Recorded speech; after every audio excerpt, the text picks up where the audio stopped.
O vereador Rubinho Nunes, responsável pela CPI na Câmara Municipal de São Paulo, que visa investigar ONGs atuantes na região da Cracolândia, teve grande parte de sua campanha, em 2022, financiada por milionários. Eleito pelo Patriotas, recebeu mais de R$250 mil em doações para sua campanha à Câmara Municipal naquele ano, sendo R$170 mil provenientes de bilionários, como Elio Saibol do Grupo Ligna, Paulo Sérgio Coutinho Galvão Filho, Klabin, Dimitrios Markakis, ex-sócio da Dicico, Luiz Terepins, fundador da construtora Even, e Jorge Mitri Realty. O senador Eduardo Girão, com um patrimônio de R$36,3 milhões em 2018, e o executivo Jean Mock Etlin do mercado financeiro, também contribuíram financeiramente para a campanha do vereador.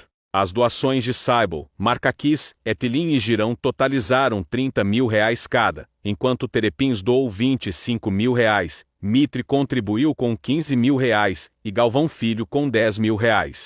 O ex-presidente Jair Bolsonaro expressou pesar pelas depredações aos prédios públicos ocorridas pelos ataques antidemocráticos de 8 de janeiro de 2023, em Brasília. No entanto, simultaneamente, ele atribuiu os atos à esquerda. As declarações de Bolsonaro foram concedidas na última quinta, em Angra. Na ocasião, mais de 4 mil manifestantes invadiram e danificaram os edifícios do Palácio do Planalto, do Congresso Nacional e do Supremo Tribunal Federal. Bolsonaro afirmou que seus seguidores não estiveram envolvidos no episódio. Temos a convicção de que aquilo foi uma armadilha por parte da esquerda. Infelizmente, a investigação não avançou. Nem o general G. Dias fez parte do corpo final da CPM. Então, a CPM não serviu para absolutamente quase nada. Lamentável. Não é do pessoal que nos segue, que nos acompanha. Pessoal bolsonarista, pessoas de direita, pessoal conservador. Nunca foi de fazer isso, afirmou o ex-presidente. Bolsonaro ainda argumentou que os protestos em Brasília não tinham liderança. Para haver a tentativa de golpe, tinha que ter uma pessoa à frente. Tudo que foi apurado não levantou nome algum. São suposições. A postagem golpista do ex-presidente Jair Bolsonaro, feito 2 dias após o ataque terrorista de 8 de janeiro, foi recuperado e poderá ser usado contra ele como prova de incitação aos atos. A Meta, dona do Facebook, afirmou que não tinha mais o conteúdo em seus servidores, mas um site conseguiu armazenar a publicação antes de sua exclusão. O Metamemo, que não tem relação com a dona do Facebook, capturou o post de forma automatizada, enquanto ele ainda estava disponível na conta do ex-presidente, e armazenou o conteúdo junto de outras informações sobre a publicação. O registro precisará passar por uma perícia externa para que seja usada como prova pelo judiciário. No dia 10 de janeiro, Bolsonaro publicou o vídeo de um homem identificado como Dr. Felipe Jimenez, que com ataques ao sistema eleitoral e às urnas eletrônicas. Na gravação, ele dizia que Lula não foi eleito pelo povo. Ele foi escolhido e eleito pelo STF e TSE. A publicação foi utilizada em pedido da Procuradoria-Geral da República para incluir o ex-presidente no inquérito, que apura a instigação e a autoria intelectual do ataque. Em depoimento à Polícia Federal em abril, Bolsonaro admitiu ter publicado o vídeo, mas alegou que fez o post por engano, sob efeito de medicamentos. Ele queria enviar o arquivo para o seu próprio WhatsApp e assisti-lo posteriormente, segundo seu advogado, Paulo Cunha Bueno. Uma das brasileiras resgatadas de Israel no primeiro voo de repatriação viabilizado pelo governo Lula, em meio à guerra com o Hamas, chamou a atenção de usuários das redes sociais e telespectadores, ao fazer seus agradecimentos por ter retornado ao Brasil. Identificada como Mainara, a repatriada estava no avião da Força Aérea Brasileira, com outros 210 brasileiros. A aeronave decolou de Tel Aviv no início da tarde de terça-feira, 10, e pousou em Brasília na madrugada desta quarta-feira, 11. A maior parte dos passageiros compunha um grupo que foi a Jerusalém fazer turismo religioso, entre eles 3 pessoas de Sorocaba. A prefeitura da cidade do interior de São Paulo, então, enviou um avião particular à capital federal para buscar o trio, entre eles Mainara, que deu uma entrevista ao jornal Hora 1, da Globo, logo após desembarcar. Ao expressar sua felicidade de estar em solo brasileiro, a repatriada agradeceu à FAB e ao prefeito de Sorocaba pelo resgate, se esquecendo que a operação no Oriente Médio foi encampada pelo governo federal. Gostaria que vocês colocassem aí o pedido de Pix do Silvinei Vasques.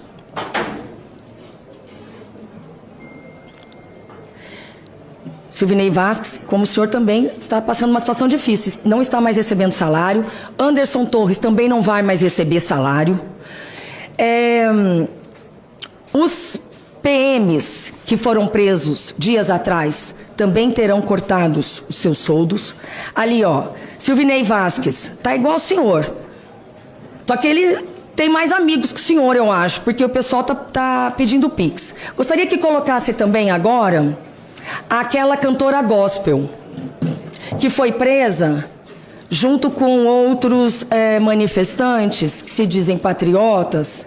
Aí, ó, Fernanda Oliver, cantora gospel, faz vaquinha para pagar processo. O senhor pensou em fazer alguma vaquinha?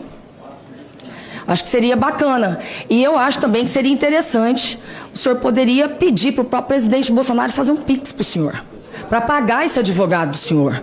Por quê? Porque o Brasil, ou o Brasil inteiro, esses patriotas que fizeram o pagamento dos advogados e estão pagando pelos crimes de Jair Bolsonaro, ajudando ele a pagar multas e etc., bem que poderiam. Eu vou aqui,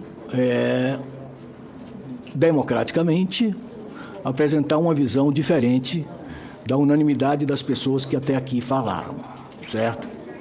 O 8 de janeiro, todo momento ele tem um fio de meada. Nada acontece assim. A gente sabe que a história ela está encadeada.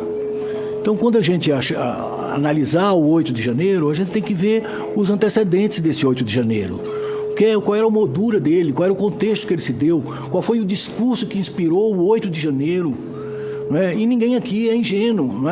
Então, o 8 de janeiro foi um momento preocupante e acabou representando uma ameaça clara à democracia. Isso é um negócio ululante. Não tem mais, a história está aí, a história está consolidada, não tem mais como apagar a história. O fato é que a pregação contra o regime instituído, digamos, assegurado pela Constituição, foi evidente. Evidente. E me desculpe, estou aqui o senador Flávio Bolsonaro, mas houve um agente catalisador disso tudo. E o agente catalisador, por coincidência, foi o presidente da República. Minha gente, só um minutinho, deixa foi ele. O presidente da República. Por quê? O presidente da República convocou 120 embaixadores. Gente, só um minutinho, vamos ouvir. Posso concluir? Gente, só um minutinho, eu vou ser breve. Vamos ouvir. Eu vou ser breve. Eu não vou ocupar os meus 20 minutos. Gente, vamos ouvir o Hollenberg, vamos ouvi-lo, por favor, gente. O agente catalisador foi o presidente da República. E isso é muito grave. Por quê? Gente, vamos deixar ele falar, por favor. Eu teria direito a 20 minutos, vou usar só 15. Só 15. Pois bem, então, quando o presidente está agora sendo julgado pelo Tribunal Superior Eleitoral, quando o presidente convocou 120 embaixadores para desqualificar o sistema eleitoral brasileiro, isso é papel, desculpem, minha gente, vocês são patriotas, mas eu também sou. Eu também sou patriota. Só um minutinho. Eu, como cidadão brasileiro, gente, sou patriota. Vamos deixar ele falar. Gente, eu, vamos como cidadão brasileiro, sou patriota. Então, gostaria de continuar falando. Gente, ele está aqui como representante da ABI, por favor, vamos ouvi-lo. Basta ver, eu queria que o general Mourão estivesse aqui. Como é que o exército brasileiro fica complacente com aquele acampamento, sem sentido nenhum do ponto de vista das Forças Armadas brasileiras? Calma, deixa eu comentar o seguinte. Não houve nada na história política brasileira... Gente, só um minuto. Tão grave como essa, a não ser o golpe militar de 64. Como é que foi tudo articulado, combinado, Aqui a companheira aqui, a senhora Gabriela, apresentou 5 ou 6 imagens. Eu poderia apresentar 1000 imagens que estão na rede social. Eu podia apresentar 1000 depoimentos da turma que depredou, orgulhosa, de dizer, estamos aqui, vamos conquistar o poder. Vocês não podem se manifestar. O Supremo Tribunal Federal, minha gente, e achar que isso não houve uma tentativa. Nós temos um magistrado aqui. Mas é o seguinte, olha, agora é o seguinte, quem escolheu o Supremo Tribunal Federal, os ministros, foi a partir das regras constantes da Constituição Federal, foi o Senado Federal. Então essa história de pregar o fim do Supremo, grande parte desses depoimentos que estão constando aí na rede social já pregava isso. Então eu estou aqui também como cidadão, como jornalista aposentado, como ex-funcionário do Senado Federal, como representante da gloriosa Associação Brasileira de Imprensa, para dizer, minha gente, a democracia, ela tem um alicerce, um cidadão, um voto. É a Constituição brasileira que está em jogo, é o regime democrático que está em jogo, e nós temos que zelar quem é de bem, quem é de bem. Quem é de bem tem que zelar pela democracia, pelo cumprimento da lei. Não pode sair agora pregando indireta ou diretamente o golpe. Não pode. É isso. Muito obrigado. Desculpe se desafilei ao coro dos contentes, mas acho que era minha obrigação. Eu estou representando aqui a posição majoritaríssima dos jornalistas brasileiros. Porque é o seguinte, deixa eu dizer. Estou.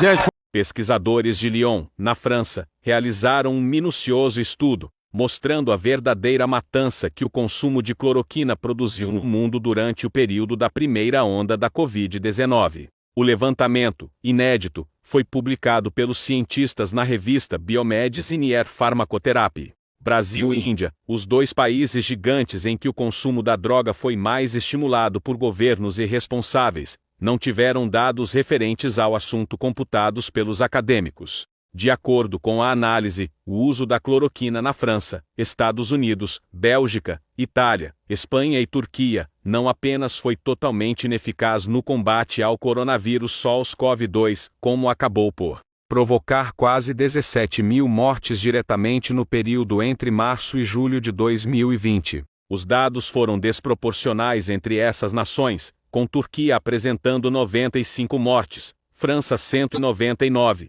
Bélgica 240, Itália 1.822, Espanha 1.895 e Estados Unidos, num recorde, com 12.739 óbitos. A maluquice de tomar cloroquina, uma substância destinada a combater a malária, teve início nos primeiros dias da pandemia, através do médico microbiologista francês Deriot Raoult. No Brasil, a sandice responsável encontrou forte adesão por parte do governo negacionista e caótico de Jair Bolsonaro. Vai faltar bife? A carne, olha só, eu liguei para um colega meu que está no Reino Unido, tem uns 4 meses atrás, e ele ganha $9.000 por mês. Eu daria 45 mil aqui no Brasil, aproximadamente, né? E eu perguntei se até come carne, ele falou um bifinho por semana. O presidente Luiz Inácio Lula da Silva afirmou à Folha, numa declaração em vídeo, que rejeitou a decretação da GLO, garantia da lei e da ordem, durante os ataques aos prédios dos 3 poderes, em 8 de janeiro de 2023, justificando que não desejava transferir aos militares o comando de uma crise que, segundo ele, deveria ser resolvida no âmbito político. Lula afirmou, nas conversas que eu tive com o ministro Flávio Dino da Justiça, e foram muitas conversas, dentre várias coisas que ele me falou, ele aventou que uma das possibilidades era fazer GLO. E eu disse ao ministro Flávio Dino que não teria GLO. Eu não faria GLO porque quem quiser o poder que dispute as eleições e ganhe, como eu ganhei as eleições. Conforme relatado por aliados, houve defensores no governo da decretação da GLO para conter as cenas de vandalismo em Brasília. Naquele dia, autoridades avaliaram que as forças de segurança do Distrito Federal não estavam agindo adequadamente para conter os manifestantes, e havia desconfiança em relação aos militares devido a Associação destes com o governo anterior. Lula optou por uma intervenção na segurança pública do Distrito Federal, em vez da GLO, decisão tomada em Araraquara, interior de São Paulo, onde Lula visitava os estragos causados por chuvas no final do ano anterior. No programa Léo ao Quadrado da última sexta-feira, o jornalista Leonardo Stoppa afirmou que a prisão do ex-presidente Jair Bolsonaro pode ser iminente. Stoppa destacou que a atual conjuntura política e as investigações em curso sobre a tentativa de golpe em 8 de janeiro de 2023 podem levar Bolsonaro ao cárcere a qualquer momento. O jornalista também levantou a hipótese de que a prisão de Bolsonaro poderia representar um impacto significativo na disseminação de fake news, atribuindo à máquina de desinformação do bolsonarismo uma pausa forçada. Stoppa argumenta que a prisão do ex-presidente poderia contribuir para um ambiente político mais civilizado. Além disso, o programa abordou a possibilidade de prisões no meio rural, especialmente entre os ruralistas que teriam financiado a tentativa de golpe ocorrida em 8 de janeiro. Stoppa destacou a importância de investigar e responsabilizar não apenas figuras políticas proeminentes, mas também aqueles que financiam e apoiam ações que colocam em risco a estabilidade democrática do país. Você deixa com a minha esposa, esqueça a minha esposa, esqueça a minha esposa. Você vai se estrepar de novo com esse estrubício que você chamava de baixo clero, de burro. Com a mulher dele que foi sua peguete depois da minha administração. Você jura que você vai entrar nessa briga? Boa sorte. Presidente, eu fui chamada de mentirosa pelo governador, mas eu quero que todos deem uma olhada aqui. No site do TSE, está aberto. Alexandre Funari Negrão doou R$100 mil para o candidato Caiado no ano de 2018, que correspondeu a 1% das doações. Alexandre Funari está no site da Câmara de Deputados, foi indiciado no ano de 2000 na CPI do narcotráfico após ser flagrado operando refino de cocaína. Presidente, todas as vezes que um sujeito como o senhor é confrontado por uma mulher de menos idade, o senhor recorre ao elemento das pessoas que têm mais experiência e aos homens que têm mais condições de fazer fala. Sinto muito. Se o senhor se incomoda, que chegou alguém aqui aos 28 anos sem um centavo de dinheiro de trabalho escravo. O ministro Gilmar Mendes, do Supremo Tribunal Federal, determinou que o novo Procurador-Geral da República, Paulo Gonet, examine possíveis omissões do ex-presidente Jair Bolsonaro durante a pandemia de Covid-19 e emita uma posição sobre a necessidade de eventual investigação do ex-chefe do Executivo, com informações da Veja.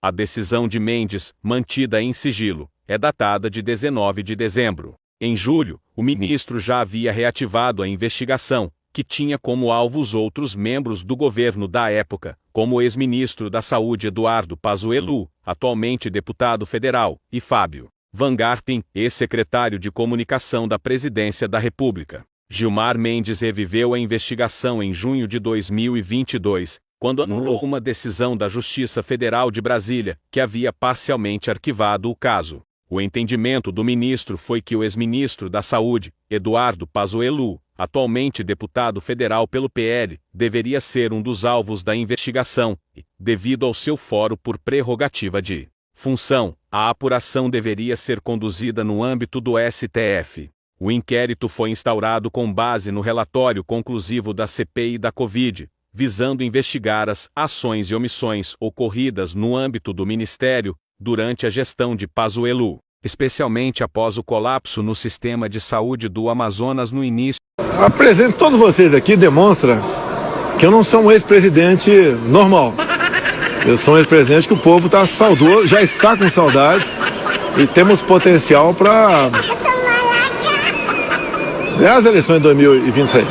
É isso que a gente vê aqui, da maneira como o povo me... Em entrevista sobre os atos golpistas de 8 de janeiro de 2023 à agência France Press, o ministro Gilmar Mendes, do Supremo Tribunal Federal, implicou diretamente o ex-presidente Jair Bolsonaro na intentona que resultou na depredação das sedes da Corte, do Congresso Nacional e do Palácio do Planalto. A responsabilidade política de Bolsonaro é inequívoca, disse o ministro, ressaltando que mede suas palavras para se referir ao ex-presidente, pois o processo ainda está em julgamento. A declaração contrasta com a entrevista do ministro da Defesa, José Múcio Monteiro, que foi criticado por Lindbergh Farias, ao admitir que setores das Forças Armadas apoiavam o golpe, mas ressaltou que não havia um líder com quem negociar no 8 de janeiro de 2023. Essa fala é quase a defesa de uma anistia prévia da cúpula golpistas, de militares envolvidos na trama e do próprio Jair Bolsonaro, criticou o deputado petista.